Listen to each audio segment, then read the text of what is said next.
Hormuz প্রণালীতে বিধ্বস্ত যুক্তরাষ্ট্রের সামরিক বিমান, নিখোঁজ বিমান ও পাইলট।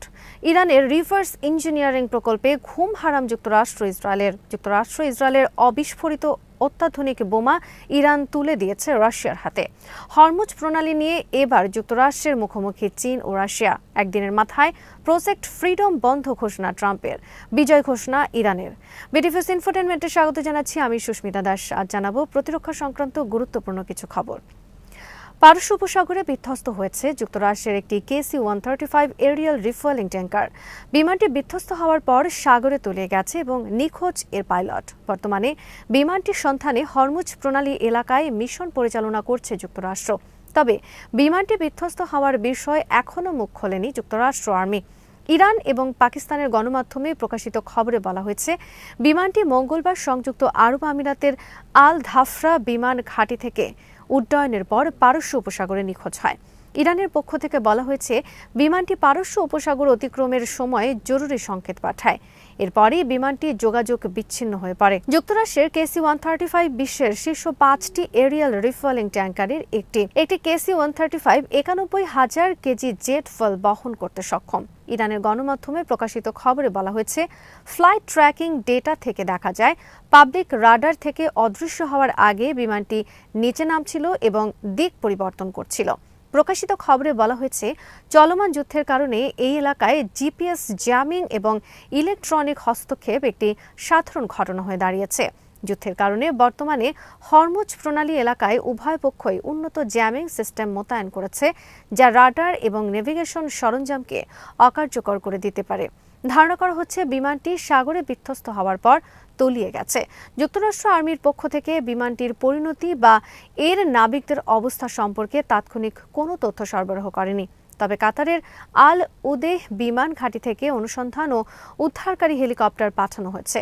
দুটি এয়ারবাস H-125 হেলিকপ্টারকে ওই এলাকায় মিশন পরিচালনা করতে দেখা গেছে। এরিয়াল রিফুয়েলিং ট্যাঙ্কার মাঝ আকাশে অন্যান্য যুদ্ধ বিমানে জ্বালানি সরবরাহ করে থাকে এবং এরিয়াল রিফুয়েলিং ট্যাঙ্কার ছাড়া কোনো যুদ্ধ বিমান দূরপাল্লার মিশন পরিচালনা করতে পারে না। ইরানের বিরুদ্ধে যুদ্ধে মাঝ আকাশে দূরপাল্লার বোমারু বিমান ও যুদ্ধ বিমানে জ্বালানি সরবরাহ গুরুত্বপূর্ণ ভূমিকা পালন করেছে KC-135 refuelling tanker.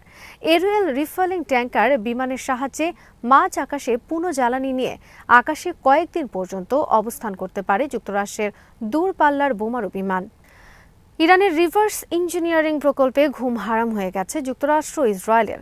Hamas Israel যুদ্ধ চলাকালে 2025 সালের জুন মাসে ইরান ইসরায়েলের বিরুদ্ধে যুদ্ধে জড়িয়ে পড়ে। 12 দিনের আলোচিত এই যুদ্ধে যুক্তরাষ্ট্র ও ইরানের বিরুদ্ধে যোগ দেয়।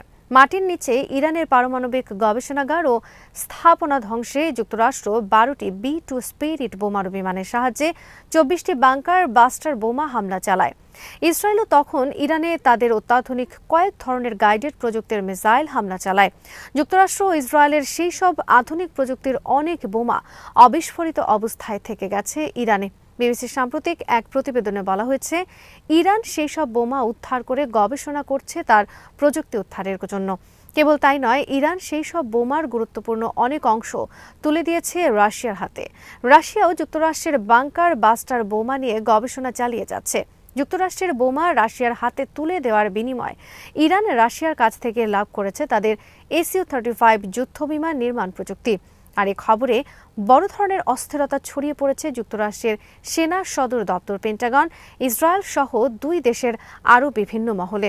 বিবিসির খবরে বলা হয়েছে, গত 4 দশকের বেশি সময় ধরে যুক্তরাষ্ট্র সহ পশ্চিমা বিশ্ব ইরানের বিরুদ্ধে নিষেধাজ্ঞা আরোপ করে রাখলেও তাদের বিজ্ঞান ও প্রযুক্তি চর্চা আটকাতে পারেনি।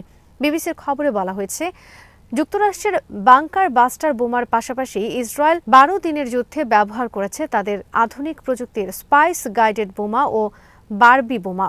ইরান বর্তমানে যুক্তরাষ্ট্র ইসরায়েলের এই 3 ধরনের অবিস্ফোরিত কয়েকটি বোমা পুরোপুরি ব্যবচ্ছেদ করে নিজেরা একই ধরনের বোমা বানানোর কাজ চালিয়ে যাচ্ছে। এ খবরে গভীর উদ্বেগ প্রকাশ করেছে যুক্তরাষ্ট্রের সেনা সদর দপ্তর, পেন্টাগন। কারণ আধুনিক যুদ্ধে সবচেয়ে গুরুত্বপূর্ণ হল বোমার গোপন কোড ও নেভিগেশন সিস্টেম। ইরান যদি যুক্তরাষ্ট্রের বাংকার বাস্টার বোমা, ইসরায়েলের স্পাইস ও বারবি বোমার গোপন কোড ও নেভিগেশন সিস্টেম উদ্ধার করতে পারে, তাহলে ইরান যেমন এসব বোমা তৈরি করতে পারবে, তেমনি ইরানের বিরুদ্ধে ভবিষ্যতে আর কোনো কাজে আসবে না এসব বোমা। কারণ রিভার্স ইঞ্জিনিয়ারিংয়ের মাধ্যমে ইরান একই সঙ্গে বানাতে সক্ষম হবে এর পাল্টা প্রতিরোধ ব্যবস্থা। বিবিসির খবরে বলা হয়েছে, ইসরায়েলের তদন্তে উঠে এসেছে 2025 সালের 12 দিনের যুদ্ধে ইরানের বিরুদ্ধে হামলা চালানো বেশ কিছু বোমার আত্মঘাতী সিস্টেম কাজ করেনি। আত্মঘাতী সিস্টেম হলো কোনো বোমা যদি শত্রুকে আঘাতের সময় বিস্ফোরিত না হয়, তাহলে পরবর্তীতে বোমাটি নিজে নিজে বিস্ফোরিত হবে যাতে শত্রুপক্ষ তার প্রযুক্তি আয়ত্ত করতে না পারে।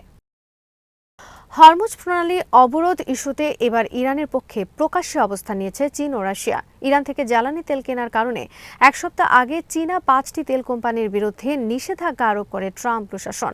চীনের পক্ষ থেকে সাফ জানিয়ে দেওয়া হয়েছে তারা এই নিষেধাজ্ঞা মানবে না। রাশিয়ার পক্ষ থেকেও বলা হয়েছে যুক্তরাষ্ট্র যদি পুনরায় ইরানে হামলা চালায় তাহলে তারাও চুপ করে বসে থাকবে না। এই অবস্থায় বেকায়দায় পড়েছে যুক্তরাষ্ট্র ইসরায়েল। এর আগে ট্রাম্পের শুল্ক যুদ্ধের বিরুদ্ধে যেমন রুখে দাঁড়িয়েছিল চীন, ঠিক একইভাবে 5টি তেল কোম্পানির বিরুদ্ধে অবরোধও রুখেও দাঁড়ানোর ঘোষণা দিয়েছে বেইজিং। বেইজিং বলেছে যুক্তরাষ্ট্রের এই নিষেধাজ্ঞা সমস্ত আন্তর্জাতিক আইনের লঙ্ঘন এবং যুক্তরাষ্ট্রের ক্ষমতার চূড়ান্ত অপব্যবহারের শামিল। তারা এই নিষেধাজ্ঞা অমান্য করে ইরান থেকে জ্বালানি তেল কেনা অব্যাহত রাখবে।